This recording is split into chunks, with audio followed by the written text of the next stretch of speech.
Kind of like Samoa Joe's theme a little bit there. Hey, everybody. Paul Fontaine alongside Jeff Hawkins. It's the Dynamite Show. Thanks for joining us here on YouTube and on the Fight Game Media Patreon. Jeff, Grand Slam Dynamite.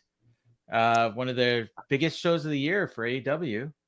I guess we should just probably get right into the show. We got a lot to talk about. We'll talk about Jade after we're done our Dynamite recap. We'll also maybe talk a little bit about some rumors that were supposed to have happened for this show that didn't. Although we won't fully know that till Friday, I guess, because they still have 2 more hours of this show to tape. I feel so bad for those people. They're still there. They paid money for this, so I mean, they did. Their money's. They're going to get their money's worth. Although they may not make the last train. Well, that's what I wonder, because a couple years ago when they did this, it was only a 1-hour Rampage, and they didn't finish until I think it was 12:30. Yeah, and now they're doing a 2-hour Rampage. Yes, they may go all night. This may be a 2-day ordeal. Yeah, I don't know, man, but I got friends there. I have a question for you, Paul. Sure, yeah. Did you watch that show and just kind of afterwards kind of be amazed at? I don't know. I'm sitting here flummoxed right now a bit, to be honest with you. This is I need to get you into my headspace a bit. Okay, all right. Because I'm confused as to what AEW wants to be. Okay, all right. And it was one of those shows for me where I'm watching and I'm going, I don't mind the wrestling. It's good. The character choices are very interesting, though. The show was all over the place. Yes. And what I will say is, like, in the past on big AEW shows like this, there tended to be like, just kind of straight up and down the card, just wrestling, and not a lot. No, like occasionally, maybe some debuts, maybe some angle development or whatever. And we got some of that, but it felt like we were watching 5 different shows. Like, that's how I feel. You asked me how I felt. Like, all 5 matches felt like they were, because I think it was 5 matches. They all felt like they were in their own separate universe. Like, as if like nobody talked to anybody about how they were going to do these matches. Yes. There were so many similarities in how these matches were put together and how they finished, but not in a way that there was connective tissue. It was almost like, well, we didn't know they were going to do this and we did it anyways. You know what I mean? Like, and it feels like they are going heavy into broad character. Yeah, and also I will also say it felt like Ring of Honor presents Grand Slam. Yes. Like, very much so, except maybe the last 2 matches, which felt like what happened at Stanford may have written them. What happened at the very end of the last match? Oh, well, yeah. That made no sense either. By the way, I was mad at that moment. Mm-hmm.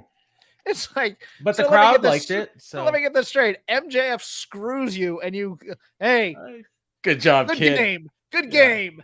Yeah, good job, man.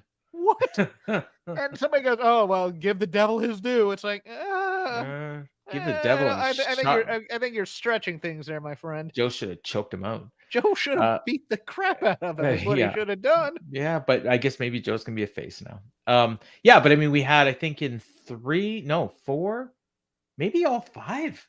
Did all 5 of the matches end with the people like, no, because somebody was dead after one of his matches. 4 of the 5 matches ended with them either shaking hands or hugging. Yes. Yeah. Oh, we're in the Northeast. We have to do Ring of Honor stuff. That's kind of what it felt like. Yeah, it was weird. So maybe, I mean, when I say 5 different, maybe that was a choice, but it almost, like I said, it came off more like it was not necessarily a choice. But maybe I missed that. I don't know.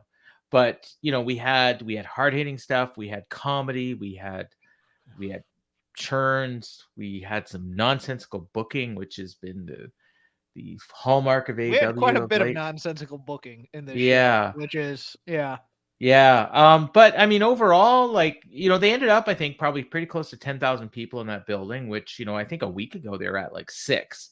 So, it helps. I think we were at like 7821 out of like 9,000 or something. When was that?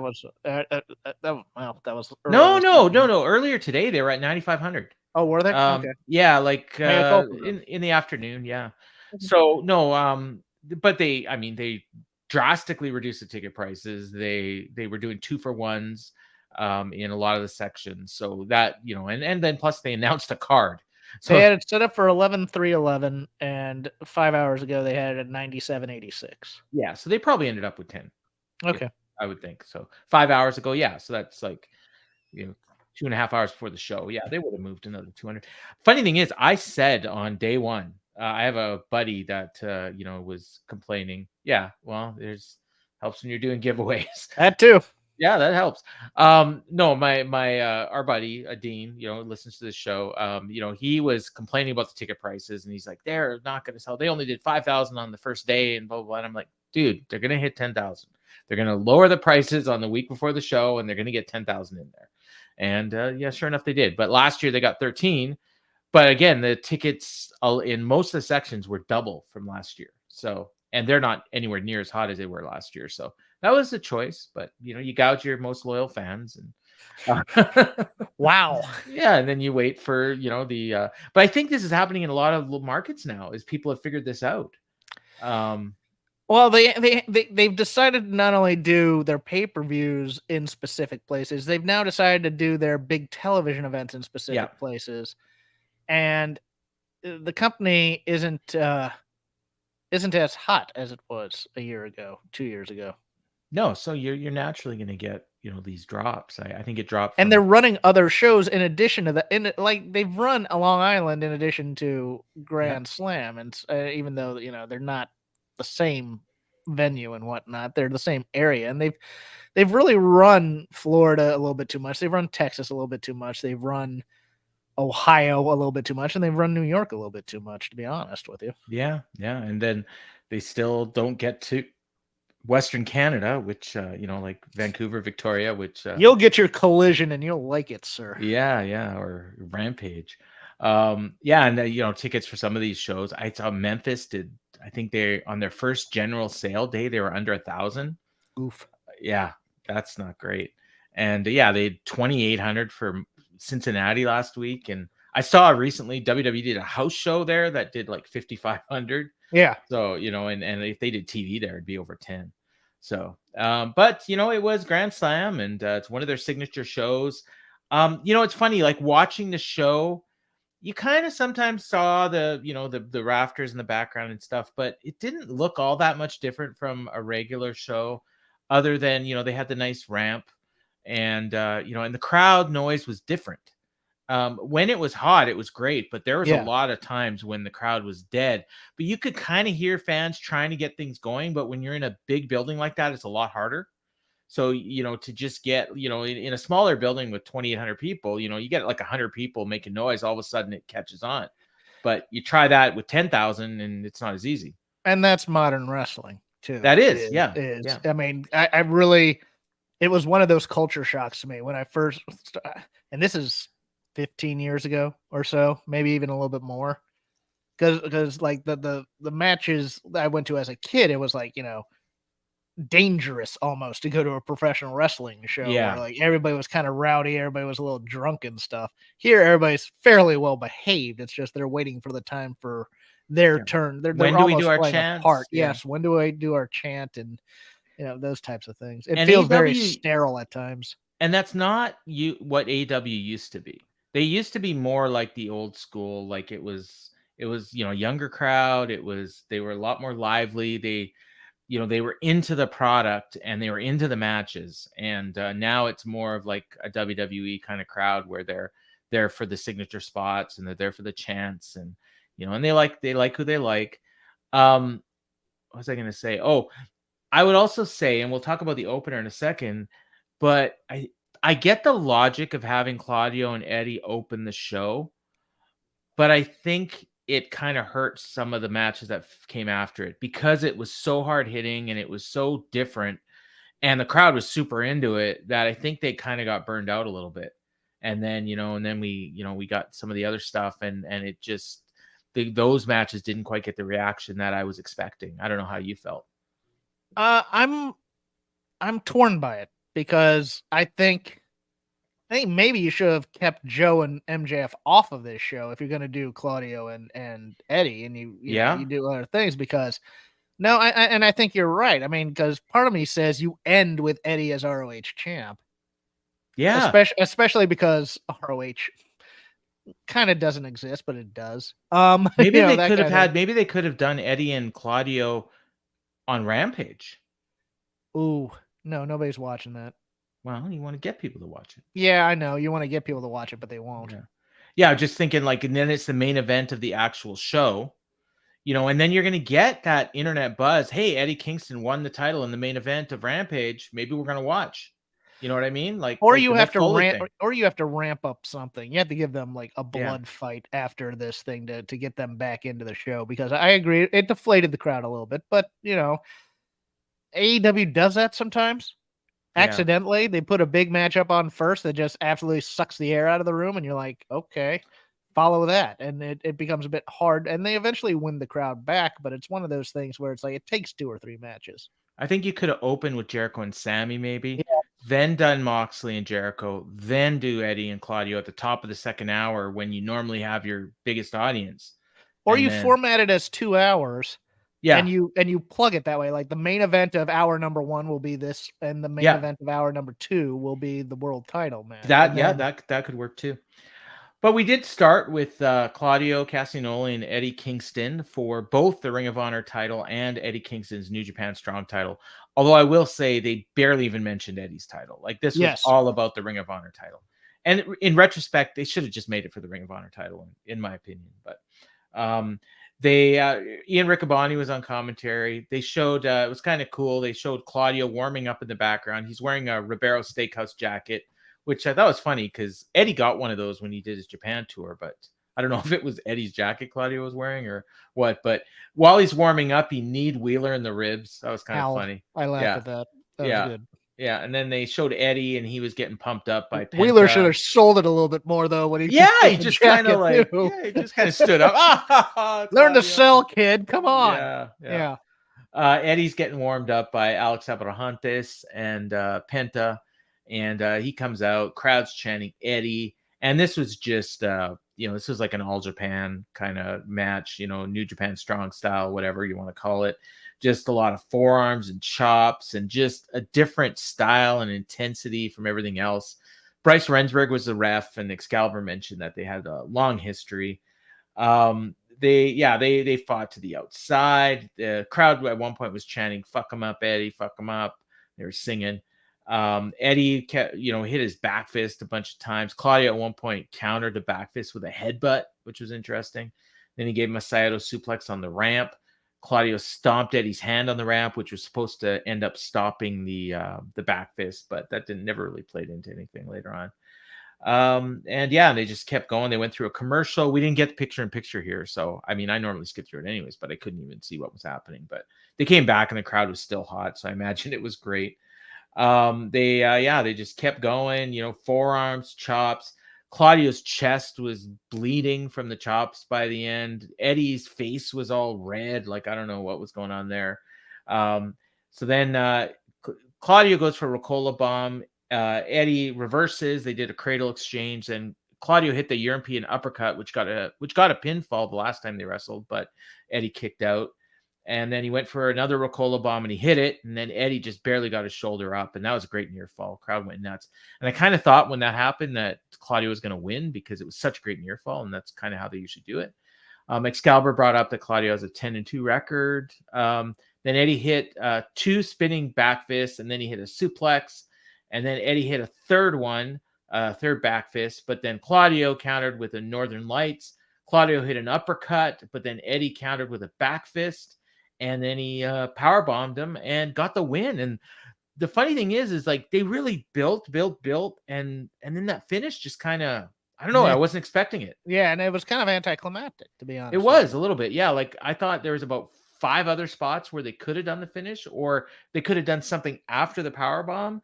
But I also kind of like it in the sense that it still felt like real in a way. You know what I mean? Like you don't always expect the finish to happen. You don't always get it on a finisher, and that's fine. Yeah. I liked the match. I didn't loved it. love the match, and I'll tell you why. Because and this is just how I watch it through my prism. And guys, people are gonna trash me for this, and that's fine. I'll take it. I don't know a lot about working. I know enough, and I know enough about performance. It felt to me like they picked the wrong style to work the match at times. And Okay. and I'll tell you why. Because this should have been a blood struggle. This should have been a life and death struggle. And I thought there was too much no selling from the strong style type of way they did it. I think it should have been it should have been one of those things where both guys are just absolutely spent trying to hurt each other. Because this is a blood feud. This is the closest AEW has had to a blood feud in a long, long time. And I don't necessarily need the blood, but I need the style of it, I guess. And I needed more selling, I think, instead of the I'm going to stand here and take your best shot type of a thing. Well, and I think that's where it was getting me. And it's like, and once you start getting to that closing sequence where it's like Eddie takes a recoil, Bob stands up and starts doling out back fists, and you're like, oh, okay, that kind of thing. It's just I'm not the biggest fighting spirit fan in the world, to be honest with you, and it was just one of those things where it's like the way, and I loved Eddie's promo on Saturday, or was it Friday? I can't remember which show it was. Saturday, and I hated. Oh, you didn't like it? I hate just the beginning. I liked the way it closed. I didn't like. I mean, I just like the attitude for the most. I'm like, these two need to get in there and fight. And it just also goes to another Claudio thing that I love. I go, he has the most vicious looking offense, and nobody's ever rocked by it because they're doing this strong style stuff. So I will say, I get what you're saying, but what I was watching was, they're doing the no sell, except it's that kind of no sell where I'm trying to make you think this isn't hurting me, but it actually is.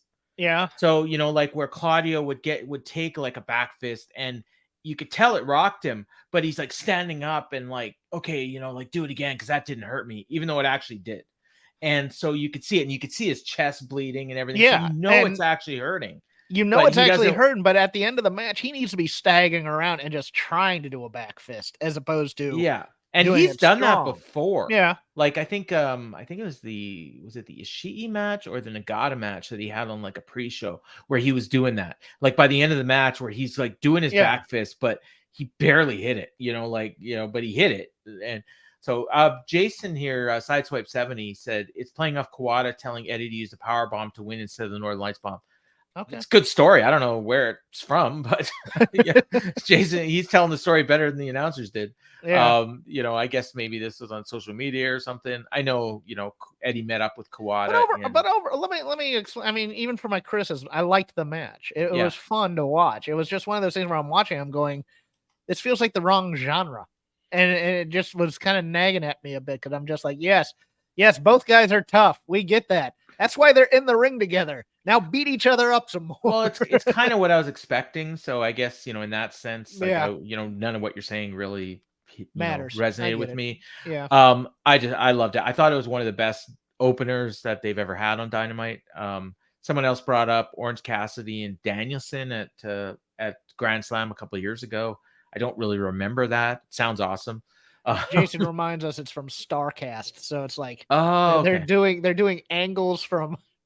Oh yeah, Only the most hardcore of the hardcores would know it. It's like, okay. Yeah. Well, I mean, it's cool. It's cool. So after the match, Claudio offered Eddie a handshake, and Eddie waited a while to make sure that he wasn't getting sucked in, and then he finally did shake his hand, and then Claudio just kind of brushed it off and handed him the Ring of Honor belt and walked out with Wheeler. No attack. He's not happy about this, but he knew that Eddie was a better man tonight. I was fine with that one. I just didn't understand why Claudio had the belt. It was like, why did the referee give him the title? It's Eddie's title. I think Wheeler grabbed it and then handed it to Claudio. I think that's what happened. Gotcha. Yeah. And then Claudio or Eddie mouthed to the camera, thank you, I guess, to the crowd. And he bowed to all four corners. And Ian left the commentary booth and said he's going to try and get a word with Eddie backstage for Ring of Honor television. I actually like that, because it's kind of telling you, hey, if you want to hear Eddie's reaction to this, sign up for the streaming service. it's good sales. Like that's what you want to do. I'm not going to pay, but there might be some really big Eddie Kingston fans. Four men for that match was a little much. What was that? 4 men in the booth for that match. Oh yeah. We didn't need. We definitely didn't need Taz. Yeah, Kevin says Omega Danielson was a Dynamite opener 2 years ago. Yeah, for Grand Slam is what I was told. So I don't remember it, but I couldn't tell you what happened 2 weeks ago, honestly. So we got footage from last week, quote unquote, from a hospital, quote unquote, with the Kingdom and Roddy. This was so out of place. Like after that physical match that we just saw, and you can I thought it was a fight. Jeff didn't think it was quite as much of a fight, but whatever. This was a definite tonal shift. Yes. Matt Taven read a card from a fan named Olga in support of Roddy. Roddy is he's near death. He's got his glasses on. He's got his beard. This felt like a bit of a parody of the Vince McMahon Stone Mankind thing, because at one point Michael Bennett said to the nurse, "It's okay, nurse, I got it from here," which was exact quote from like when Stone Cold was the doctor. So they did, they got to go. They got to get ready for Grand Slam. Because they got a big match we'll talk about in a bit.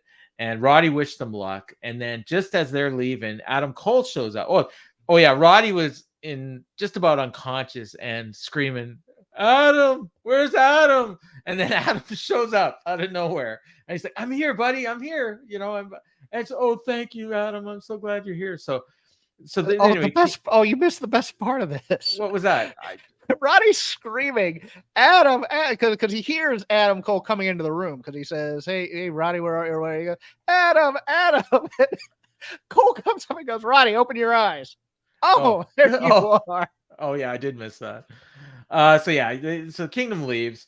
And then Roddy wished him luck. And then Cole says, "Oh, you know what? I can't stay too long either. I got to leave. I got to go help Max get ready for his match." And Roddy says, "Who cares about Max? I'm here. I'm dying, buddy." And then he's like, "No, sorry, I got to go." And then the sound of this hospital. Roddy's got this remote control from 1962, and he's this thing trying had to hydraulics from the 1920s. And I hear this noise, and I'm like, "What is this?" And then all of a sudden, you see his bed slowly rising, and then slowly falling. Taz is joking about the thing. Where's that hospital? What kind of bed do they have? I mean, this was like, it was so cheesy. Yes. But it was funny. But again, it was like on this show, like it didn't fit.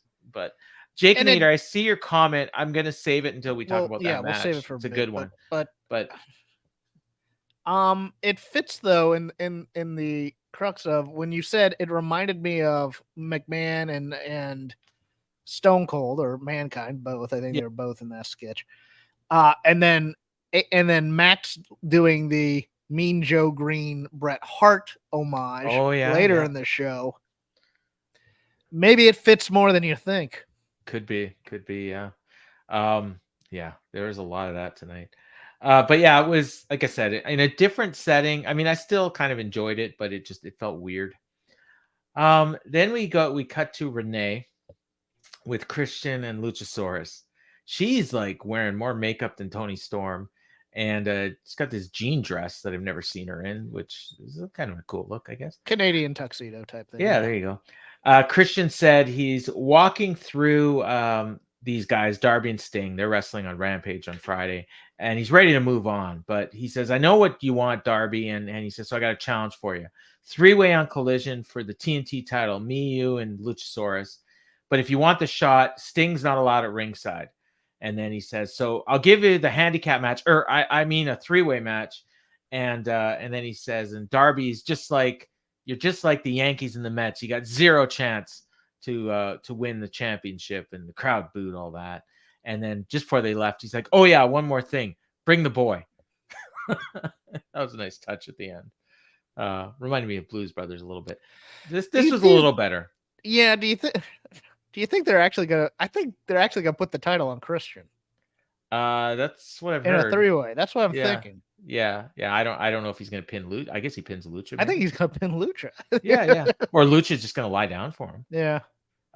Or Richard says maybe Nick Wayne turns on Darby. I mean, it Yeah. feels like that's coming. Yeah. I think it's a dumb idea, but Called that it's since done. week 2. Yep. Wouldn't even make the top 10 of dumb things they've done this month. So No. you know, I don't know. I mean, the stuff that happened after we went off the air last week, like I couldn't believe it. Britt Baker takes a pin in the 4-way number 1 contenders match. Yes. Next thing and then she gets a title shot on Friday. She gets a title shot. Or Saturday. The Hardys lose to the Righteous on Collision. They're getting a title shot. FTR, Aussie Open, they lost to Sammy and Jericho, which I am so pissed off at still, especially, you know.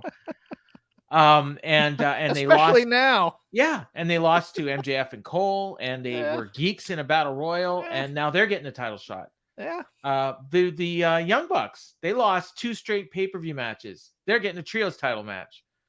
I actually wrote it on the F4W message board. Oh no! All the stuff from did you see it? No. All the stuff from All In and All Out. Okay. And where everyone went from there. And keep in mind, this was less than a month ago. And it'll blow your mind when you actually. Oh no, it won't. It will not blow my mind because these are the critiques I've been having since I've joined this show. It's Paul. way worse than you think, man. When you see it all written down like that, it is ridiculous. I am told that they have a continuity coordinator. I am told that these problems are being addressed. Yeah. And in the promo where she challenged Chris Statlander, she reminded us that she's lost her last 2 matches. You know what they need is a ranking system. Yeah, that's a great idea, Jeff. Huh. I'll send Tony a DM and see what he thinks. All right, so this led to Chris Jericho and Sammy Guevara. So the crowd sang Judas for Jericho, and Sammy comes out. He's got the light up jacket that I think Jericho gave him at one point. And he's got some dude wrapping him to the ring, and I had no idea who it was, but then they said his name was Montezzi.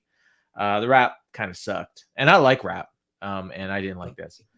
It's hard to do live rap. Yes, yeah, it just wasn't. Just move on. Just keep going. So this match, they opened up with chops. After this last match where these guys were chopping the living shit out of each other. Yes. These guys had these weak ass chops. Yes. And the crowd was dead. And they didn't really care about either one of these guys. I think they want to sing Jericho's song and they want to see the Lion Salt and the Walls of Jericho. They don't like Sammy.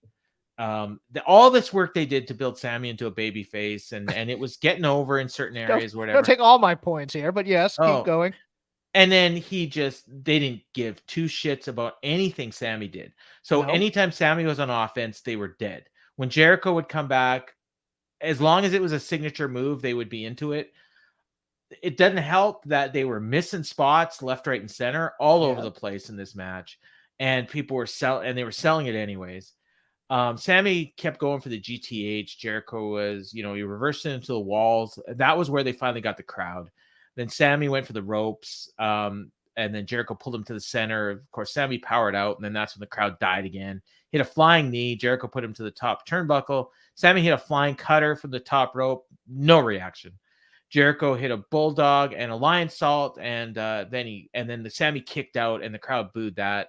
Jericho punched and kneed Sammy in the face. Sammy hit a jumping knee, hit a GTH, but didn't go for the cover. And then he took forever to get to the top rope. And then he finally goes to the top rope and he goes for a shooting star press. Jericho countered with a code breaker and got the win. And the code breaker barely hit. This match was a mess. I agree. Yeah. And quick question. Do you remember the Chris Jericho promo from last week? Yeah. Yeah, I loved it. Yeah. What did he say he was going to do to Sammy? He was going to beat him within an inch of his life. He's going to punch him harder than he'd ever punched anybody before. And we got Chris Jericho doing lion salts where Sammy is rolling halfway across the ring to catch him. Well, they did the chops at the beginning, but a little bit. But as you said, they were kind of weak. Well, the thing is, if we're they would have opened, we're doing timing spots. if they would have opened the show with this, it wouldn't have looked as weak. I agree. So, yeah. And again, this goes to another critique of Jericho I've had for a while. Whereas he'll do a feud with a young guy, but he always ends up better for it. And it's just like this. I watched this match. I went, what? I don't care about the angle afterwards. I get it, and we'll talk about it in a moment. But Jericho has no right to win this match after being passive aggressive for the past 2 weeks about Sammy and wanting to fight him. That's not just the last 2 weeks. This has been going on for months. Okay. I am so. We got Aussie Open against Jericho and Sammy. You are on this Aussie Open thing, so go ahead. Oh my God. So go ahead. This match happened. And if they're building to a breakup, the logical thing is they lose because of heel miscommunication, because of miscommunication. They did the miscommunication spots. Yes. And they still beat them. Mm-hmm. And then they set up a singles match between the two of them. And it's like, okay, we're going to work on our differences and then we're going to go for the tag team titles. Right. And I'm like, okay, I hate that story, but fine, whatever. But they're not even doing that. They broke up. So if they were going to break up anyways, and if Aussie Open was going to challenge for the tag team titles anyways, why didn't Aussie Open beat FTR? Like, what you the wanting logic? Frick? You're so precious, Paul. Oh my God, I'm so pissed off. Well, no, they have to do one of two things here. Either during this match between Jericho and Sammy, those two have to really be putting it on against the other one, getting out their aggressions with each other, where it's all kind of been a facade the entire time, or they have to reconcile after this match, go for a tag team title shot, and then when they lose, then turn on each other. It has to be one of those two things. Yeah, but they just turned on each other here. Yeah, and if they were going to do that, then yeah, they should have just lost that match. I agree. Because they would have served two different masters. Then, Aussie Open's coming off a big win over Jericho and Guevara. They can challenge FTR. Oh, and then Wrestle Dream becomes a bigger match, kind of. Yes. And not to mention, we go especially after losing to a double clothesline and a kangaroo kick on the biggest show in company history. You go back further, like, why did they even need to lose the Ring of Honor titles? But that's I agree. Yeah. We gotta help that MJF Cole storyline. Come to the dark side, Paul. I'm waiting for it. So after the match, just like in the first match, Jericho offered him a handshake, and Sammy gives him a handshake, and they hug. And I knew this turn was coming. I don't know why I knew it was coming, but it just felt like it. So Sammy knees him in the balls. Jericho sold it like a pratfall. And then Don Callis comes out, crowd boos. Callis pats him on the back and walks out with him, and Jericho just looks at him like a all that's in my head is Hannibal Buress going, "Why are you booing me? I'm right. He was right to kick him in the balls." Yeah, and Callis is right. Been an absolute tool to him this entire time. Absolutely, like he should have kneed him in the balls. He's the one who wanted the match against Sammy in the first place when Sammy really didn't want to all that time. It's like Chris is the one being the jerk here, and then he gets kicked in the balls, and it's like now we got to feel sorry for him. No, wasn't he a jerk to Callis too? Yeah, kind of. Well, he wanted to join Callis. He's been the jerk the entire time. Oh yeah, he was a jerk to his whole crew. Yes, exactly. Yeah. Oh, maybe hey, I'm going to go join the Callis family, and then Callis doesn't want him, and all of a sudden he's sympathetic. Is he going to end up back with his crew, minus Sammy? Maybe minus Sammy and Guevara. Well, Sammy is Guevara. I mean, Garcia? and yeah, the other. I don't know. I think Garcia is not on board with this. I'm not sure, but we'll find out. Not yet, but I think he will be eventually. We'll find out. Maybe Jericho will do the same thing to Sammy that he did to him. Oh, and then that's just what we need is another Sammy Garcia match. That's just what we need. We'll do Jericho Garcia at Wrestle Dream. Okay. Jericho will beat him, and then Garcia will turn on him. Okay, yeah. There we go. You can hire me, Tony. I'll work for half of whatever you're paying Will Washington. So next we get MJF and Cole. Actually, I better not say that. I don't know what Will's making. MJF and Cole arrive in a green. I think it was a Mercedes, wasn't it? Was that a Mercedes logo? Porsche. Oh, it's a Porsche. Okay. Oh, yeah. We don't want to say Mercedes tonight. MJF. Oh, no. MJF cut a promo into the camera.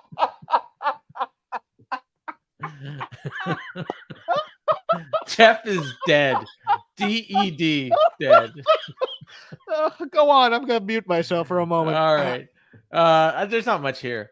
MJF cut a promo to the camera. He said he's been holding a grudge for the last 8 years, and he's got a chip on his shoulder that's been growing, and I'm going to use that chip to bash your skull in. You tried to take away 2 things precious to me, my title and my best friend, so I'm going to choke you out in front of my people. And the last thing you're going to hear is MJF, MJF, MJF before you fade to black. And then the promo is interrupted by Adam Cole having to answer his phone before they can do the better than you catchphrase. And Cole's got Roddy on the other end, and he's trying to talk him down. I think he's ready to kill himself or something, or he's dying. Maybe, who knows?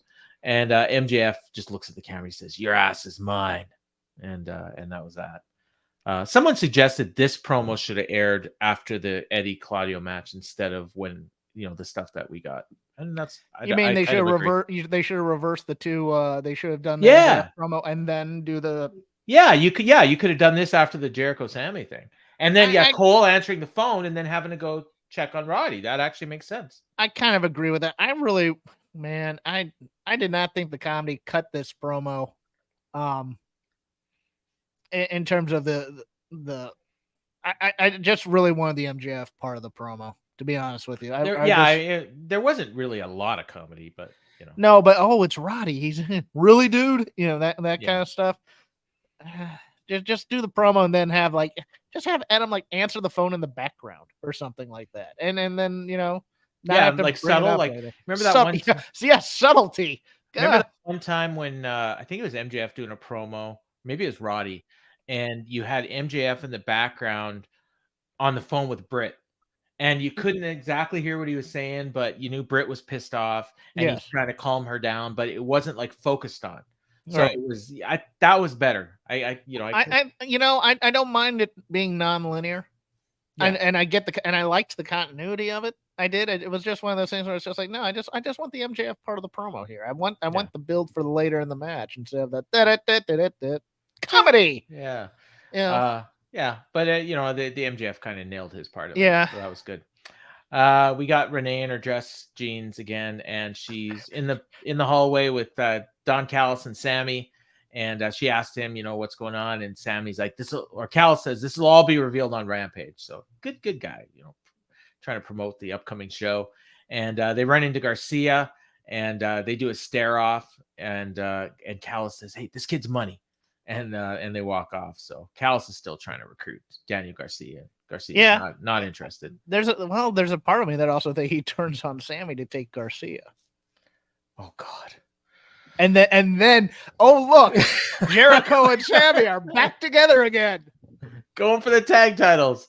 Jericho's like, I'd have done the same thing, buddy. Hey, I know we've had our issues in the past and you kicked me in the balls. Yeah. But maybe we could go after the tag team titles now. Yeah. Actually, that should be a 10-year story. Yeah. Jericho will be 60-something, and they'll still be unifying. I think that might be next year. Sammy, who's still not over, coming in and just every year or so, they just look at each other and go, want to go after the tag titles now? So Richard asked this. We'll just take a sidebar for a second. Any word on Jim Ross? I don't know if you know anything about this. He mentioned his AEW deal ended in September, and they've got Riccaboni and Kevin Kelly in addition to Excalibur. Well, I mean, they've had those guys. He's still appearing on the. Well, this is still. He does one match a week on Collision. He does one match a week on Collision, and I think that's the perfect spot for him. And if his deal's up, I mean, you probably won't miss him. And honestly, I wonder if that was a Punk call too. Maybe. Honestly, when he shows up on Collision, I barely notice him. And if he didn't show up, I wouldn't notice. You know what I mean? If all of a sudden next week he didn't do the main event of Collision, unless someone told me, there's not a chance I would notice. I think he's done. Could be. Overall. No, I mean just overall as a veteran presence on a broadcasting team, He can't separate his talent relations side from his broadcasting side, and that's always been a problem with him. And then, you kind of naturally think that, okay, well, then he could do these sit-down interviews, that he's well-known for. But we just saw that with Kenny the Kenny Omega one. Yeah. Yeah. Maybe use look, look, there's a time where, great players have to leave the game. Yeah. I think I'd still take him over RJ City, though. What'd you think of that RJ City Tony Storm promo from Collision? I hated it. I know you did. Yeah. I think the problem was you had a comedy person interviewing comedy person here, and they needed somebody a little bit more straight laced to do the Tony thing. Maybe he could have got Scoops. He could have done that. That would have been interesting. Actually, that would have been, yeah. Yeah. Because that's actually, that would have been a perfect place for him, to be honest with you. Yeah, because Renee or Shivani would be good there too. Renee's got a little too much credibility for stuff like that, but she sells the shoe thing really well. But she's there to be Lexi, so I'm good with that. Yeah, and this Richard nailed this too. Ross can't separate his podcast persona from his play-by-play role. That is bang on. And the play-by-play role is acting. Yes, you can't be Jim Ross. You have to be good old JR on the broadcast, and those are two different personas. And I don't think he's into this product either. Yes, I don't either. I think he has a lot of problems with that product.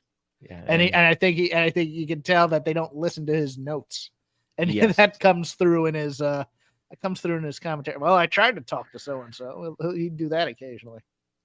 All right, next up we got Rey Fenix and Jon Moxley for the AEW International title. Yes. All right. What to say about this match? This match was wild. They just went.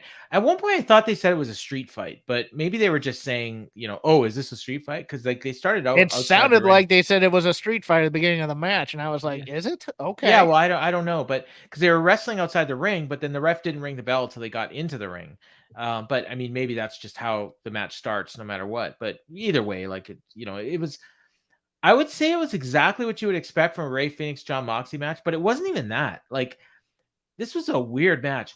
Mox was I think Rey Fenix did something real early on, and there was a dive that people say may have concussed Jon Moxley. Yes, so Mox is kind of wandering, around and stumbling, and you almost wonder is he just doing a Terry Funk thing, or what's he doing? And then every once in a while, he just kind of stop doing that and just start hitting moves, and then Phoenix would be selling. So they just kind of went back and forth where for 1 minute, Jon Moxley would be running wild, and then Phoenix would take over and he'd do a bunch of stuff. And then Mox would take over and he'd do a bunch of stuff. There was no back and forth. It was all either one guy on offense or the other guy on offense. And, and they, and it was, they were all doing they're having two separate matches.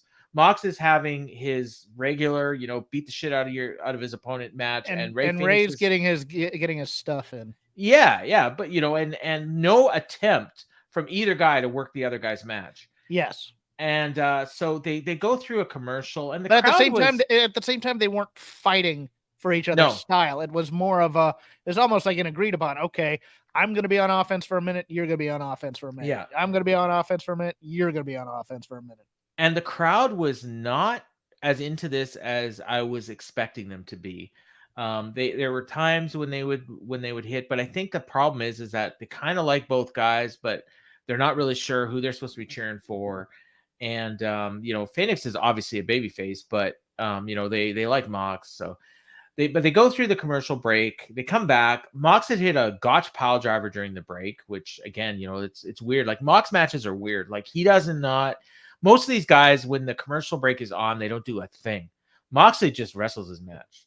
And it's, you kind of should probably watch those matches. Also maybe the crowd was ahead of this match and thought that there's no way Phoenix is winning. Because, hey, we've seen this before with Mox and various luchador type things. And it would be that kind of match again. Kevin points out that Excalibur was actually just comparing Mox's style to Phoenix's with the Street Fight comment.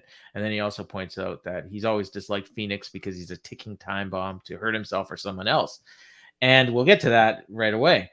They go to the top rope. Mox was trying to set up a DDT, but Phoenix powered him off. And then he did a springboard double foot stomp and only got 2. Then Phoenix goes for a pile driver and Mox powered out. Then Phoenix rolled out of the ring. Mox hit a stomp on the stage. At this point, AEW Dynamite crowd at one of the AEW signature shows in Queens, New York, starts singing Seth Rollins' song. Yeah. Yeah. That's when I knew that this company has lost its way just a little bit, because this is the kind of thing that WWE crowds used to do. And I heard an interesting theory, and it may have even been Kevin Ely. If it wasn't him, it was somebody else in the Fight Game Media Network, because I'm not the one that came up with it. But I believe that I believe it. I believe that the AEW fan base was built off of disillusioned WWE fans in the 2000s and the 2010s. And these are the fans that used to hijack shows, that used to chant for CM Punk, that used to chant nasty things about the women, that would just take over shows. And then what happened was AEW started. Those fans found AEW and they loved it. And all of a sudden, AEW or WWE crowds started behaving. If you've noticed, like, they play along and they do what they're supposed to do, and they don't turn on the shows and everything. Now we're getting this in AEW, and it's those same fans, I believe. Maybe I'm wrong. I don't know. What you think? There's anything to that? No. Okay. Right. There might be. I think it's a smaller percentage than you think. Well, it doesn't take much.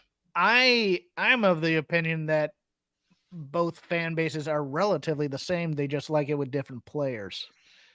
They want WWE, but without Vince and the specter of that big corporate type thing. They want to sing along the songs. They want to do their chants. They want to see what they want to see.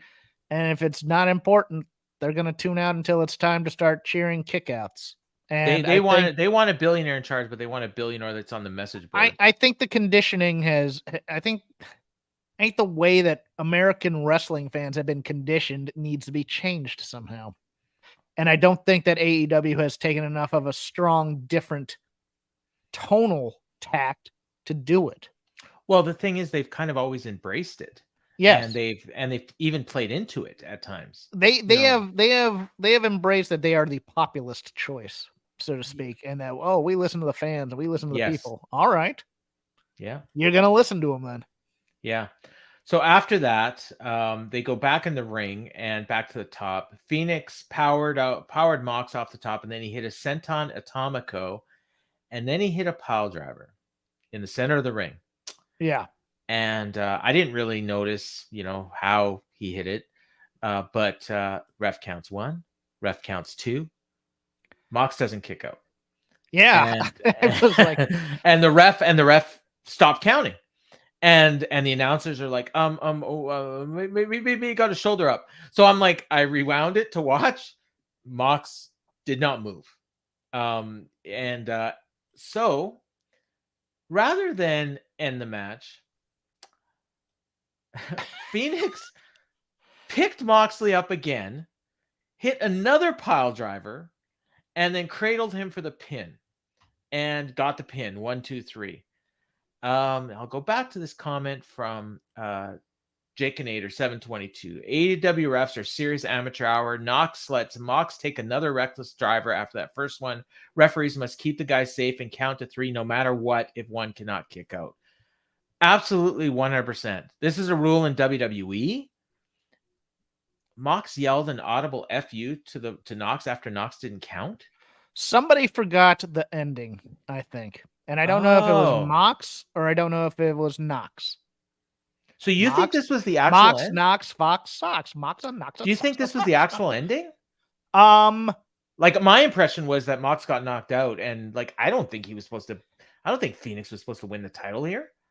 Maybe he was. I don't know. Well, no, but let's put it this way. If Mox decided to call an audible and say that should be the finish. Oh, okay. The thing is, and in WWE, this is truism. You are supposed to call it like a shoot. And you are supposed to count the 3 if it's there, and if the guy doesn't count out, that's his fault. I think there may have been something where maybe Mox forgot, maybe Mox just decided, hey, that's just too strong of a move, and I'm knocked loopy right now, and I need to go home right now, so that because I was hurt earlier in the match. Yeah. So he just decided to leave his shoulders down for some reason. Or could it be like an like maybe an Austin situation at yes. SummerSlam with Owen, where where But if he got knocked loopy, it is up to Rick Knox to protect him and to count. Yeah. So Basically this point that's coming up on our screen. Yeah, no. Yeah. If his shoulders are down for the 3, you count the 3. Yeah. Even if you're expecting him to kick out. And it's one of those things where they love doing those 2.99999 counts in AEW a lot for the dramatic effect of it. Sometimes those shoulders are down for 3. We saw that with remember the Bobby Fish CM Punk thing. And yeah, it's hey, you know, you gotta get together with the refs and go, okay. You know, occasionally we'll do that. The problem is they do it in every big match now with the 2.9 type of stuff. But it's like, guys, sometimes you're gonna need to count 3 when it's not necessary. The problem is when it's necessary. The problem is we're gonna probably hear like what happened, you know. I'm gonna have to go back and listen to see if Mox cussed out Knox. We record this show immediately after Dynamite ends, so yeah, you know, if you're listening tomorrow morning, you probably already know what happened. There were screenshots of Claudio, Wheeler, Tony Khan, and Renee back at Moxley's trailer. Oh, okay. So something happened there. I don't know what it is. I know that Rick Knox is generally the referee put in charge of tag team matches, and usually he's the Bucks referee quite a bit because he's a PWG guy. You're right. Yeah. He's the main, and he can take bumps, and he's trained in wrestling. And he's very well respected out here. It's so funny when I'm listening to. I think La Rocca really hates Rick Knox too, and he hates all the AEW refs. That's true. But I mean, I heard nothing but praise for Knox going into AEW, and then listening to people just trash him all the time and that he's terrible. I was like, okay, no, you know, it might just be somebody didn't communicate to Knox what the finish was too. I mean, there's a ton of things that it could be. Again, we are doing hot takes right now, so you know, you just say Knox should have counted the 3 no matter what, and then we'll hear about safety and whether or not.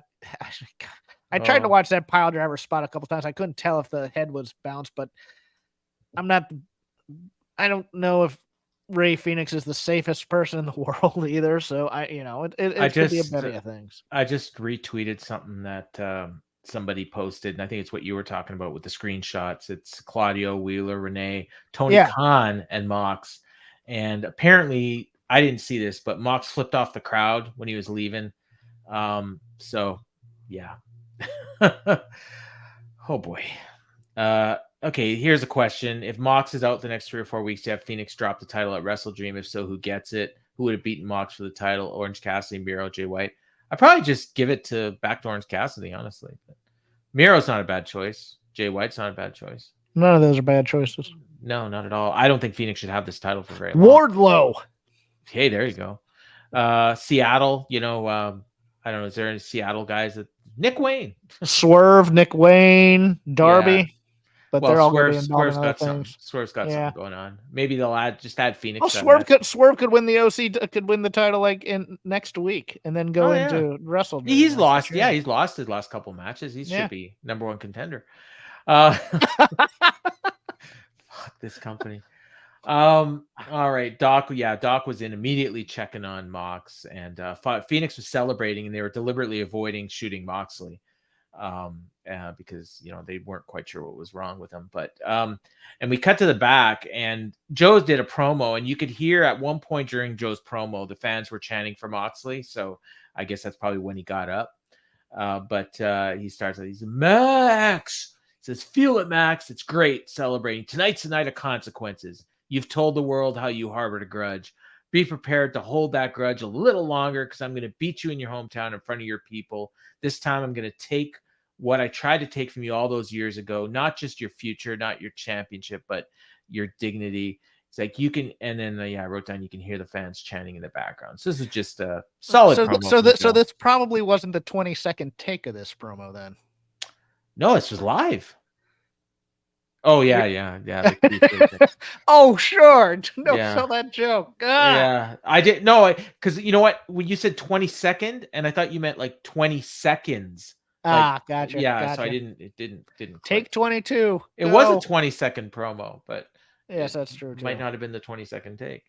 Yeah, so yeah, this is fine. And then Excalibur told us that Moxley left the ring under his own power during the commercial break. They mentioned a number one contenders match this Friday. And I thought they said it was, and then so you see the Hardys, and I'm like, the Hardys just lost to the Righteous, and now they're in a number one contenders match for the Ring of Honor titles.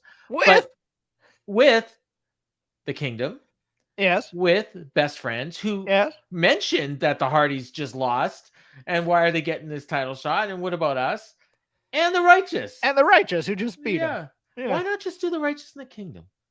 Like, like why? I'm not saying that match, I would particularly like that match or anything, but I mean, they both just won, I think, and, it makes sense. But no, we got to have the Hardys in there. And you know what? The Hardys are probably going to win this fucking thing. And the Best Friends. No, it's probably going to be the Kingdom win, because that'll give us Kingdom against MJF and Cole, which, I mean, why not just book that match? You know what I mean? Like, we could have Righteous against the Best Friends, and they could beat the Best Friends, and you build up Righteous. Like, if that's what you want to do. I mean, I wouldn't do it, but they beat Hardys. I was laughing when they beat the Hardys. This is like a fourth-rate Wyatt family, and no reaction from the crowd. Yeah, because nobody knows who they are, because they've never been on AEW television. They've been on ROH. Know what I mean, man? And they beat the Hardys.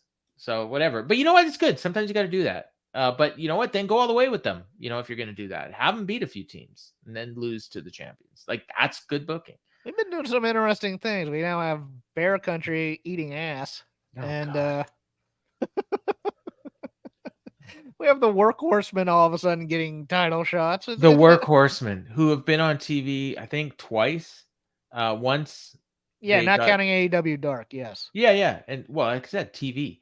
I think Drake got squashed by Wardlow at one point. And then I think the two of them, I don't even think it was a match. I think Anthony Henry, I think, has taken a beating from I think they were in a battle royal at some point. Yeah, that could be it. And lost, yeah. Mm-hmm.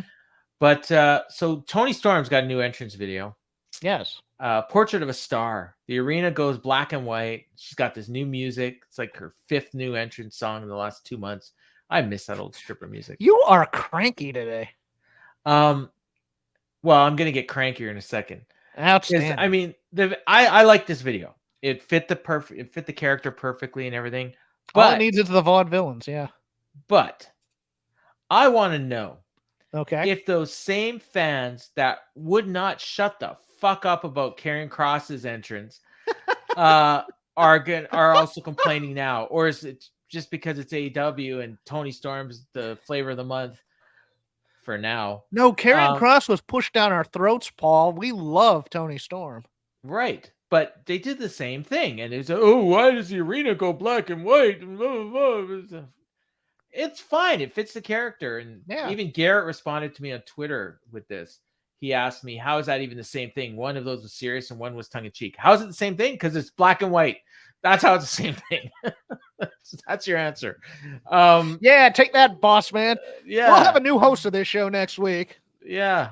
I'm on one tonight. I like this show, but Kevin will be in here filling and I like this entrance. Don't get me wrong, but I also liked Karrion Kross's entrance. So if you hated Karrion Kross's entrance, I hope you hated this too. That's what I'm saying.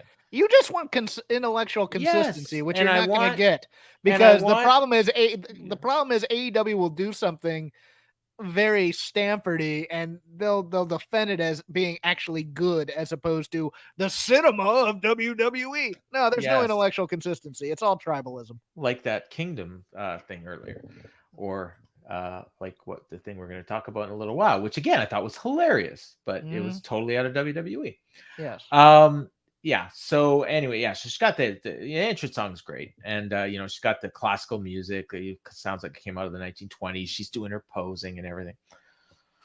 So and then Saraya, I think she had a new song as well. No, she had the Outcast song. Oh, was it? Okay. So they do their match, and so Toni offered her. Hold on, what did you think of this match? Okay, what did I think of this match? This match was horrible, but the crowd loved it. Yes. And The crowd loved like it. Saraya, like she's got a few things that she does like really, really well. Toni is a great wrestler, but she's not wrestling.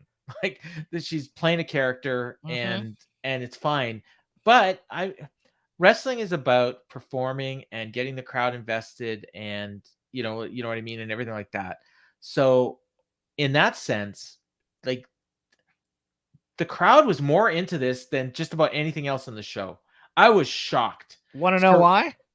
Because they care about both people. Well, no, because this is a match you'd see on SmackDown or Raw. Well, yeah, but better. This is a story match. Yeah, no, it and maybe a WWE pay-per-view or PLE. Yeah, maybe. But the fact is a lot of those matches, the people don't care about the two people. They hated Saraya and they love Toni Storm. Yes, because they love this. They love this comedy that right. Toni but Storm they also doing. hate Saraya. Like they've hated Saraya since probably a week after she started. I don't think they hate her outside of the character, and unless it's one of those things where they hate her boyfriend type of a thing. I don't even know who her boyfriend is. I don't know. I just know he's made some not politically correct. No, I think they just don't like the fact that, you know, like she came in and she was all about big time in Brit and everything. And like, I think she kind of got off. Okay. So you think it's a tribalism thing? Yes. Okay. Yes. And Toni, for whatever reason, they've adopted her as their own, even though she came from WWE. Yes. So anyways, even though she was part of a stable, that's all about talking about how much better WWE is. Yes.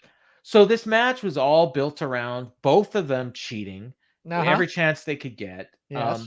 The wrestling was almost non-existent.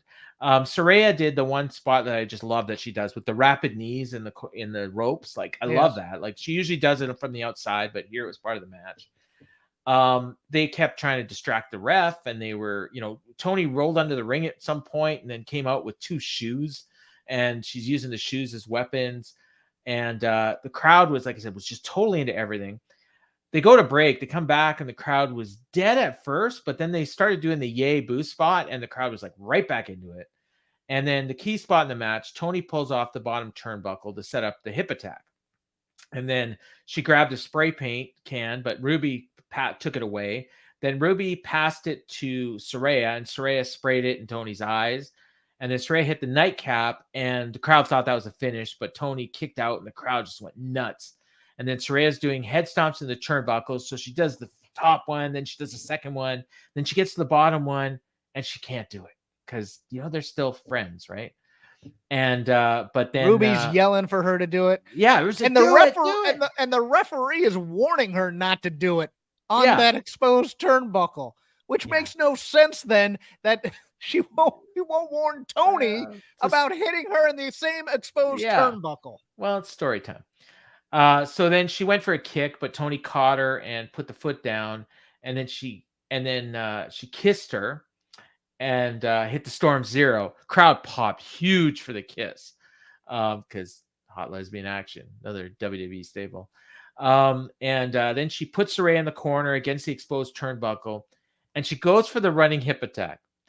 She gets maybe a third of the way across the ring, and Saraya rolled out, and Toni just keeps going. Saraya's taking no part of this whatsoever. No, but I mean, there's no way Toni didn't see her get out of the way. Oh yeah, no. But it was a tad early. Yeah, so she hits the exposed turnbuckle with her ass, and then before she did that, she did that, she said she did the Shawn Michaels, "I love you. I'm sorry, but I love you." Yes. Yeah. And so then Saraya rolled away, and then Saraya hit the nightcap from the second rope and got the win. And the crowd did not like that. No, they wanted Toni to take the title here because they're enjoying her skits. Yeah, but you know what? For the character, this is probably a better finish because I don't think she works as a champion right now. She's going to continue to. She should be nowhere near a championship because this is a comedy character. She's going to continue her descent into madness. Yes, and it'll be fun, you know, and if she can be a little bit further down the card, it's fine. So Saraya's celebrating, and Toni is like just making her faces. I'm so sad, and blah blah blah. And I'm like waiting, and it's lingering, and it's lingering, and it's lingering. Walking up the ramp, and I'm like, okay, someone's gonna come out. Someone's gonna come out. Nothing. Nothing. We've been hearing rumors. If you heard them, you know what I'm talking about. The music started to lower down a bit. I go, okay, here comes the money Mercedes. chant. Yeah. Dun dun dun. And it's like, nope, not there. I hate that music, by the way. Oh, I do too. It's terrible. Yeah, it reminds me of Roppongi Vice. It actually reminds me of a Jump by Criss Cross. Oh yeah, actually, that's what Garrett mentioned to me too. He says, "Oh, you must have hated Jump too," and I'm like, "No, I like Jump. I hate this." But Roppongi Vice, Roppongi Vice, Money, yeah, money. Oh, I thought it was happening. I did. I mean, Yeah, I no. bought in because I had heard other rumblings as well, and it's like, Yeah. if And they're then when denying it this didn't hard- happen, I thought, okay, maybe we're gonna get something in the main event. Maybe we're gonna get nope, Giant Cliff or something. But no, Giant Cliff. See, I don't know. I mean, that was, well, see, he was taken off the website and then put back on later that day. Yeah, and we still don't know. But apparently his contract was still going until the end of November, so we don't know what's gonna happen. All right, we got a 2-hour Rampage on Friday. Good Lord. I'll be skipping that. I'll watch it. Darby and Sting against Christian and Luchasaurus. Yeah, this is what I don't like about this. I like the brand split because we get different people on different shows. Like, we got the exact same match on 2 straight shows. Like, we're getting this like all the time. Like, we got 2 Aussie Open squashes. We got 2 TBS title defenses. We got the same people on both shows. The Hardys wrestled on Rampage and Collision last week.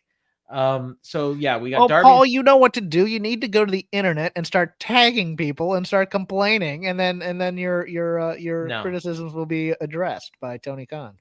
Tony's got to stop listening to people like me. Darby and Sting against Christian and Luchasaurus. We got a mixed tag: Orange Cassidy, Hook, and Statlander against 2.0 and Anna Jay. I have a feeling that might lead to the return of Jack Perry. Just a thought. I know I've talked about Jack Appreciation Society and I haven't brought it up in a while, but it is kind of funny that we got Hook and Anna Jay on different teams. They've already taped the match, by the way. Well, I guess it was before. Dynamite. Oh, really? Oh, wow. This part of it. They did something where they taped half of Rampage before and they're taping half of it after. That's smart. That's actually really smart because then you don't keep the crowd as long. They got the 4-way that we mentioned earlier for the Ring of Honor tag team title shot. Mike Santana's in action. Real good thing bringing back Santana and Ortiz for that all-in match and then doing absolutely nothing with them since. And now apparently they're feuding. Acclaimed and Daddy Ass against the Dark Order for the Trios title. Sky Blue and Julia Hart. And main event in any arena. Except for this one, because the main event is Mogul Embassy against the Hung Bucks for the Ring of Honor Trios title. Yes. On this here AEW show. That the AEW Trios titles are being defended on as well. But the Ring of Honor Trios title is the main event. It's a prestigious reward. With the Mogul Embassy. And 25 cents to anybody who can tell me who the members. No, I'm not going to say that because they've actually been on TV. But I guarantee you a lot of fans watching probably couldn't even tell you who the 3 people are and that are the Ring of Honor tag team champs. I heard Kevin and James were like back and forth on who was in that match if you heard them on the boom. Yes, I did. Yeah, because Kevin thought it was Swerve. But I think the whole key is Swerve is not getting in the ring with Hangman until Wrestle Dream. He's going to put him against all his other members, and that's smart heel move, honestly. Collision, we got Darby versus Luchasaurus. Oh, by the way, you can watch the new episode of Hey EW with RJ City interviewing all the Mogul Embassy. I'll pass. Darby and Luchasaurus and Christian Cage for the we got Christian Cage fighting for the TNT title. We got Brian Cage wrestling for the ROH Trios title. Vince is right. You need to change people's names. Darby, Luchasaurus, and Christian Cage for the TNT title. Andrade versus Jay White. Surprisingly, no titles on the line in that one. RVD in action. FTR versus the Workhorsemen for the AEW tag team titles. Ricky Starks and Bryan Danielson in a Texas death match, because we want to make sure Bryan Danielson does not make it to Wrestle Dream to wrestle Zack Sabre Jr. Yes. Yeah. Oh, so the Texas death match is on Saturday? Yeah, in Michigan. Huh. Yeah. Because don't you know Danielson is a new Punk? And Rob Van Dam is still with this company, huh? Yeah. Danielson wasn't at Grand Slam, was he? No. I have a theory on the Rob Van Dam thing. Okay, but before you do that, I think Danielson's going to be mostly Collision exclusive. Yeah, I believe that. I believe that as well. I think they signed Rob Van Dam for 2 matches. One was going to be that first match with Jack Perry, and then they were going to do a match at All In. And then when they did that first match, they realized we can't put Rob Van Dam on All In. Yes. So at that point, they said, okay, well, next time we're in Michigan, we'll bring you in for a show. I think he gets a squash match of some kind against an aerial lower card guy, and then they say goodbye. Or maybe you bring in an old ECW wrestler like, I don't know, Stevie Richards or something. No, they need to put him in with a young guy. Okay. Oh, like a Serpentico or something. Yes. Yeah, that's a perfect match. All right. Metalik. We got a huge show lined up for Dynamite next week. There's a contract signing between Hangman Page and Swerve Strickland. That's it. That's all that's announced for next week's Dynamite right now. For our friend Sean Ross Sapp, those I spoke to in AEW are optimistic Jon Moxley is okay after the spot tonight. The finish was not planned that way, obviously. Tony Khan and members of the BCC checked on him right after. And so that's that picture I retweeted. I wonder how Moxley reacted backstage. I'm sure he was angry. Yeah. Working with fucking children. We got a video. The new Punk, same as the old Punk. Yeah. No, that's not fair. Although that's definitely what I was implying, but it's yes, I know. I'm just making the joke. Keep going. I know, and I'm just saying that I opened that can of worms, and I wasn't being fair. You were just following up on what I did. Yes. Video package for MJF and Joe. Not much to say about this. It was good. They showed Joe walk in to the ring backstage, and it was kind of cool because it was a recreation of the scene from the Takeover Brooklyn, and complete with security guards, but he did not shove any one of them that I noticed. But it was definitely, they staged it to look like that original angle. And then we got that thing you talked about earlier in the show, and it was the Bret Hart video, which was a takeoff on the Mean Joe Green Pepsi commercial from Coca-Cola. The 70s, or Coca-Cola, from the 70s. So, but they shot it exactly the same way, and with the voiceovers in the background, and it was just ridiculous. And there's a little kid with his dad, and he gives the kid his scarf, and then he whispered something in his ear, and then he walks away all triumphantly, and the kid looks at his dad. He says, "I'm adopted?" That was beautiful. It's really, really well done. Yes, but I know what you're gonna say. So last week we had him aping Scott Steiner. This week we have him aping Bret Hart. When does Max become his own man? That's all I'm saying. Yeah, but let's move on. All right. Because people don't want to hear that criticism from me. They always get angry at me about it. The announcers all laughed and did the Michael Cole laugh. Yes. And said, he's our scumbag. And Tony Schiavone has completely turned the corner on MJF now. Yes. He loves Look MJF. at that rascal. Rascally MJF. Yeah. Cheating his way to win. I wish they would have just kept it going, because even when Britt was a heel, he was still friends with her. You can do that. You can have some consistency with the announcers. Just have Tony mid-match go, some of us are keeping our morals about this. Yes, exactly. MJF had the New York Mets theme font on his entrance video for this. He had a jacket that was had Mets, Giants, and Buffalo Bills on the thing, which is why you get the Giants and the Bills on your because jacket? He represents the entire state, not just New York City. Well, Giants are in New Jersey. They are the New York Giants, and they meant to be in the city, sir. And Taz pointed out that the Buffalo Bills are basically a Canadian team at this point. Well, Excalibur pointed out that Buffalo is the actual only team that's from New York. Yes. Yeah.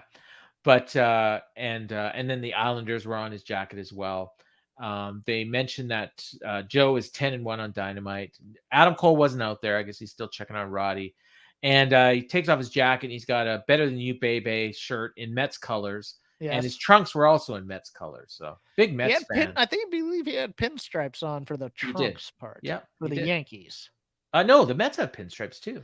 Yeah, they have. Yeah, but I thought I don't think there's any Yankees. You are not a Mets and a Yankees fan.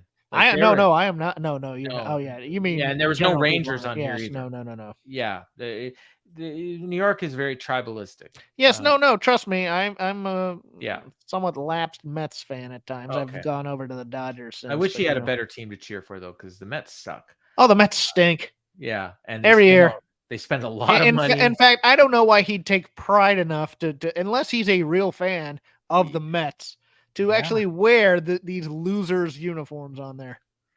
I grew up where the AAA team was. A great point from Jonathan, and this is kind of the story of the match. You can tell the MJF Cole story without the belt, when the most important story in the company is this goofy, nothing else on the show seems important. Boom.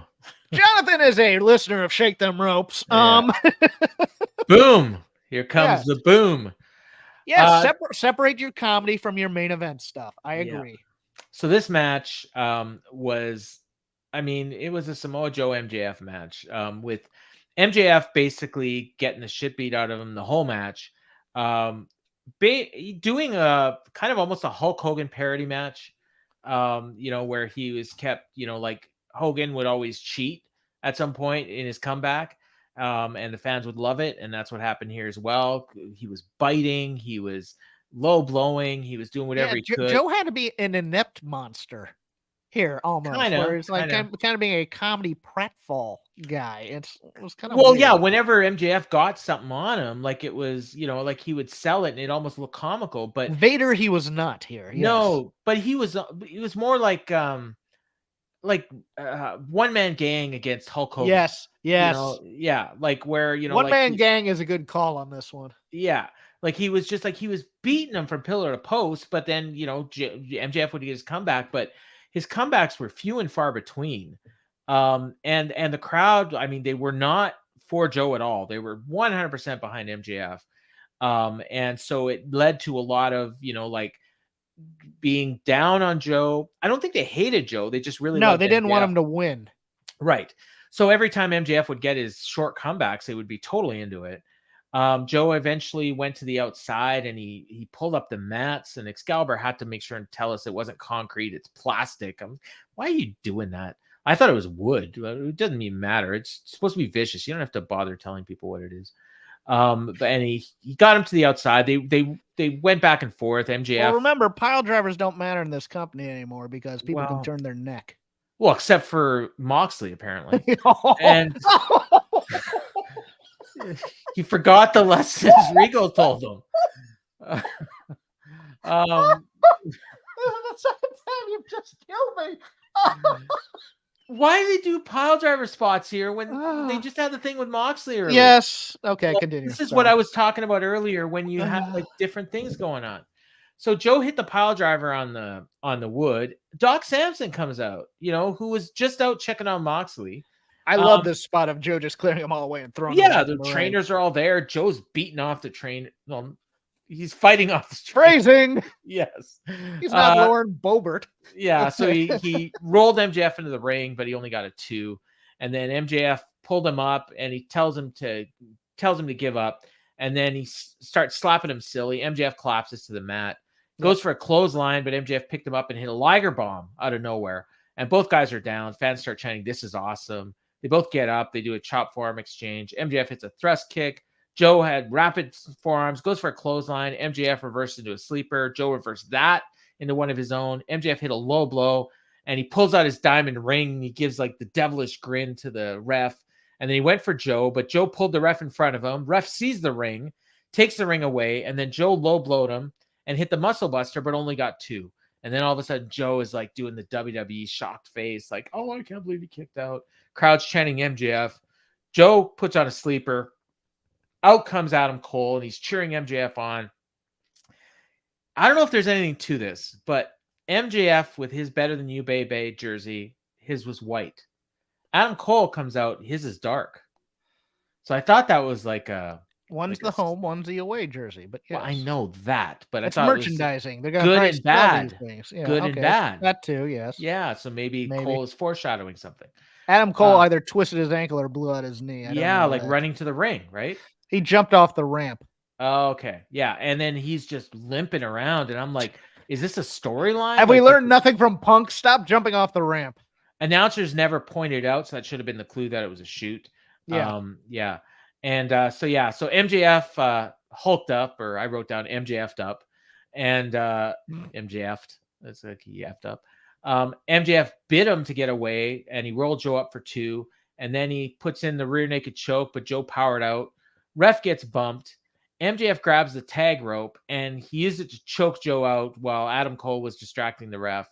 The ref was outside getting checked out, and then the ref comes in, and MJF has Joe passed out, like from the use the ring rope to assisted choke, and retains his title.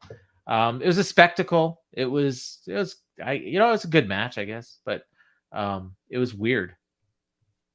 And I hated the handshake afterwards. Well, yeah, I was gonna get to that. And MJF hugged the ref and passed the ring rope to because he had the rope in his armpit, and the ref raises his arm. Cole drops. Yeah, they go to cover it up. More comedy. Cole is limping, like he's so bad. He has to hold the ropes. He's like Andre the Giant at WrestleMania 3. Yeah, like he can't. Trouble. Yeah, he can't even stand. And so Joe shoved Cole. MJF got between them. Joe offered him a handshake. MJF shook his hand. Joe walks off. Cole could barely move. Doc's in there checking on MJF's neck, and then my screen just died. So I don't know if anything happened after that. You said nothing did. So no, I think they were trying to tease that. I think they were actually going to originally tease that Cole hits. Yeah, well, that's what I thought. Like I was waiting. I'm pretty sure. I think the leg injury kind of put a damper on it. They're not getting a lot of luck here. So yeah, if there's plans for MJF and Cole, the funny thing is Cole's got nothing lined up. Although I guess maybe MJF and Cole were probably. I guess they're defending the titles on WrestleDream. If Adam Cole's actually injured, they're gonna probably make MJF defend them on his own. Perhaps would be my guess. Which do world of wonders for the kingdom to lose a handicap match to MJF. Yeah. Or maybe he'll beat them, and then Cole will be upset that MJF lost the belts. I don't know what they're gonna do, but I didn't like. I don't know why Joe shook his hand. Joe should have beat the shit out of him. But that just threw me off. I overall like. Look, I like all Joe matches. Samoa Joe. I was hoping they'd belt him, but kind of like the Saraya Toni match. Like this, I've seen better MJF matches, but this was maybe the best Joe match I've seen. Yeah, and I don't think you can see. It's weird because they started off with the first match being a title change. Then they had the accidental title change. If they had planned for Toni to win the title and maybe even Joe to win the title, that would have absolutely undercut everything they did for Eddie in this thing. So you couldn't have that many title switches in one show. No, and you couldn't end this show with MJF losing his belt. No. If he was going to lose the belt, it would have had to been like the opener. Not with this crowd. This crowd would have hated it. Yeah, because MJF was, him and Toni were probably the two most over, and Eddie maybe just slightly behind them. But Toni was unbelievably over. Like the one thing I'll say about that women's match, like I said, it was terrible, but it was maybe the most over women's match they've ever had. It got the job done. I didn't think it was as terrible as you. There was a lot of smoke and mirrors. Yeah, it wasn't a work pure. No, there was no botches or anything. It was just like in terms of an actual wrestling. I would have rather watched that one than that 4-way. Oh yeah, no, don't get me wrong. Like when I say it was bad, I just mean technically. But even in terms of star rating, I probably give it a decent star rating because it got crowd reaction. They didn't screw anything up. It was but it was just in terms of a technical match, it was brutal. That's all. Okay. Oh, here you go. Maybe MJF's new best friend Joe could fill in for Adam Cole. Yeah, why not? That would fit right in with all the booking they've done lately. Hey, buddy. Just the more comedy for it where MJF's eyes bug out and all that other So stuff. that was Dynamite. We'll get part 2 of Grand Slam on Friday if you're so inclined. Now last week when we saw Jade, when they announced just randomly that Jade was going to be wrestling Chris Statlander for the TBS title on Rampage, we spoiled the result on the show here. I remember telling you that something's up. Like either Chris Statlander is injured or Jade is just here to lose and then she's going to be gone. And little did I know, apparently she's gone and heading to Stanford. She may have already been to the Performance Center, depending on who you want to believe. And they're making plans for her debut, is what's been reported. They're making plans for her. I can tell you that much. Well, that's I've heard Dave Meltzer. I mean, in terms of no. I'm talking to people there. Yeah. But not yet. Let's put it that way. For NXT, she has to do. I mean, she may not be on TV at NXT, but she has to do some time at the Performance Center first. My plan for her, and I mentioned this on the wrap with Keela. I would have her in NXT for a while, just doing squash matches. Yeah. And eventually I'd have her take the title from Becky and do it the same way you did Becky Bianca, which I'm stealing this idea, where they have they book a match and it's like a quick match. Like Jade hits one move and beats her. I don't want to talk booking of her. I want to talk what a loss it was for AEW. Okay. Because I think it was fairly substantial. It was as a homegrown star for them, as a African American star for them. Because I mean, if you saw all the goodwill that Sasha and Bianca got for their feud at Mania, Jade's gonna get that here if she gets pushed, and she is a project that Vince in prior years would have sunk his teeth into, because they're bodybuilding freaks there sometimes, and Vince has interesting proclivities in terms of women he likes. But you remember the bigness, how big that Shaq match was? Yep. With her, and and I believe Red Velvet was involved in that too. Yeah, it was originally supposed to be Brandy, I think. Yeah, it was supposed to be Brandy, and then it became Red Velvet, who to me is sorely missed on TV as well. But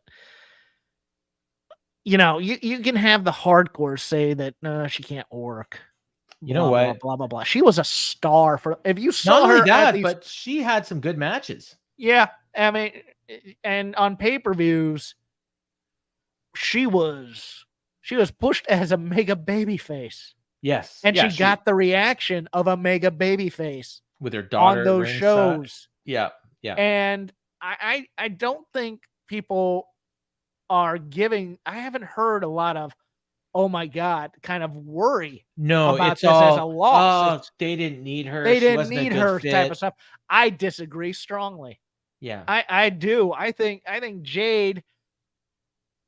Again, you always add the caveat if used correctly. I don't think her work is going to be a detriment in the largest wrestling company in the world when she looks like that, when she can talk, and she can go when she needs to. I mean, that match she had with Chris Statlander on Rampage, that was a banger. I love that. Was great, and she's had a few. She's had some not great ones, but you put her in there with a good. But this is what AEW needed to get to the next level, was a star that was their own, that they built, that was getting reactions that you could put into media and you put elsewhere, and they built her up like she was their Goldberg. You know what? The other thing, and they didn't know what to do with her as soon as they beat her. Her ceiling is higher than Cody Rhodes's. Yes. In terms of like mainstream. Yes. Her floor is lower as well. Like she could flame out. It's very possible she could get there and not be a good fit and everything. The thing is, WWE won't let her reach her absolute potential in terms of mainstream stuff, because I'm fairly certain there's one studio will get a look at her and go, let's put her in a superhero movie. Well, and then she could be gone. She could be The Rock. Like she. If Endeavor says that she can go, she can go. That's the good thing about the Yeah. Endeavor relationship, and those are her agents also. Yes. Yeah. Yeah. So I mean, and then she could just end up coming back, for special matches and everything like that. But I mean, it's a great place for her. But yeah, you're right. It is a huge loss for AEW. She was the most protected person on the roster. Yes. Like she lost one match, and then she came back and did a rematch to put the person over Strong. She did great business on the way out. She couldn't have put Chris Statlander over any better than she did.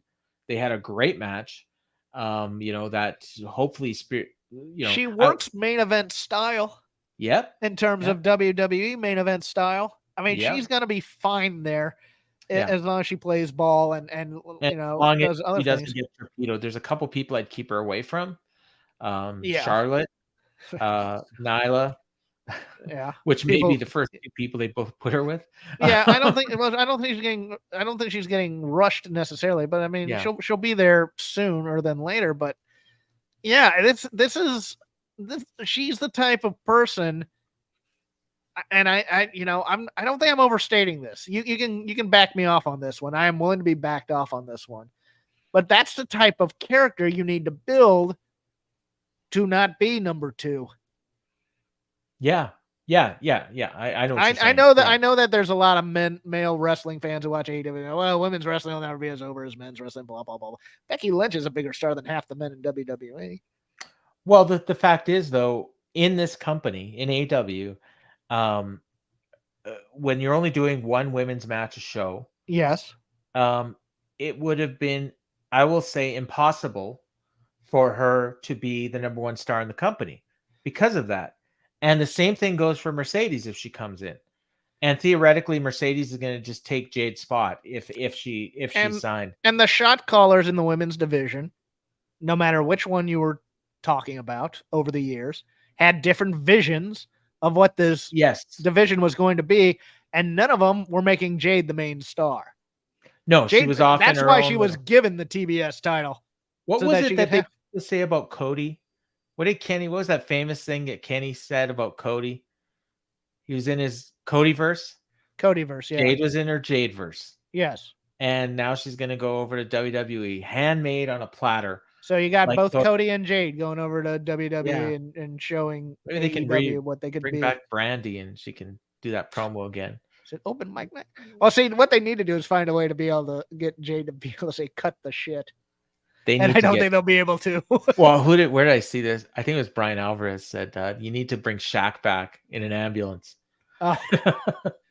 They might do that. Yeah, it's one of those things where you could tell the AEW fandom wanted AEW to be something different that didn't involve Jade, and I think they're gonna pay for it. I do. Well, just wait, because if they do get Mercedes and they come in, it's gonna be all like just waving the pom-poms. Yeah, I'll take Mercedes for Jade trade any day. I was like, and I would normally in a division that knew how to book. Yeah, like if for WWE, I think I would probably, if you had a choice between Mercedes and Jade, it's hard to say. It's not a bad choice. Mercedes honestly. Is fantastic. She's possibly my favorite wrestler, and I mean she's top 2 or 3 in terms of overall or for women. Women. Okay.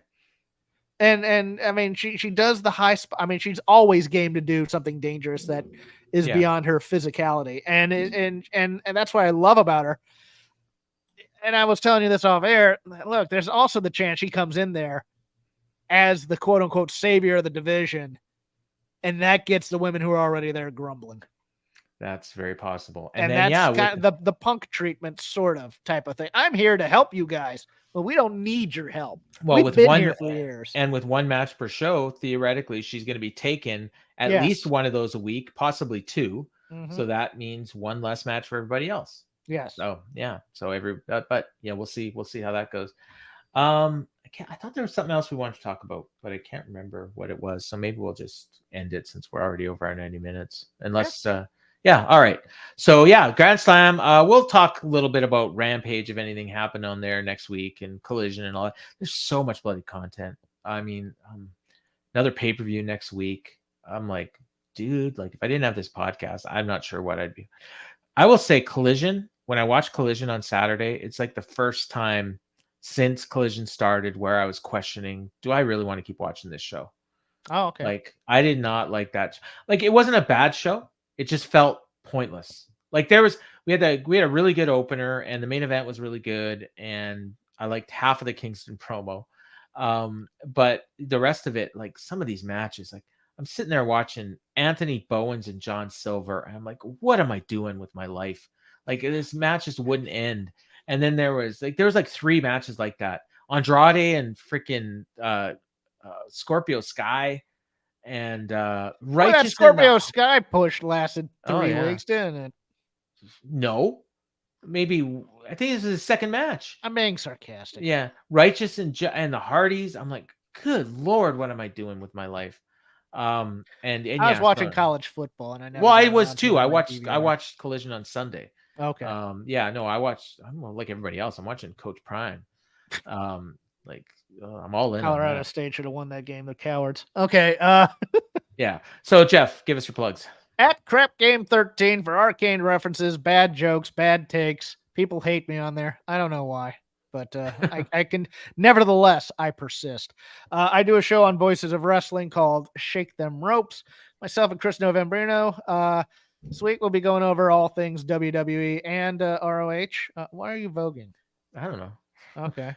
Are you just being rude and taking? No, I'm pictures? thinking, how can you hate that face? Oh, that's true too. Yeah. Look at this. I Yeah. shaved for this show. I need Yeah, to say. and that'll come out depending on when he gets around to wanting to record. Friday night or Saturday morning or Saturday night, or it'll be in your pod droppers in the weekend. All right, and for me, I'm at Paulie's Fontaine on the X machine. I'm also occasionally fill in on other shows. I did the Cash, the rap with Keela Cash this past weekend on this very feed, and in the clinch with Ryan Frederick I do every week on Wednesday mornings. So the same day before this one drops on our audio feed. And last night we talked about, or this morning we talked about UFC Noche UFC from this past weekend, and the controversy in the main event with the one judge scoring it 10-8 in the 5th round, which made it a draw, which was a lot of people were upset about. And we had a bunch of news and everything. So you can check that out every Wednesday morning on this very audio feed. And of course, Jeff and I with the Dynamite Show live here on YouTube and on the Patreon. So check that out. Just $5 a month. Tell your friends. And if anybody wants to sample it, send me a DM and I'll see if I can get them a free month. So for Jeff, I'm been Paul, and you've been listening to the Dynamite Show. Be happy.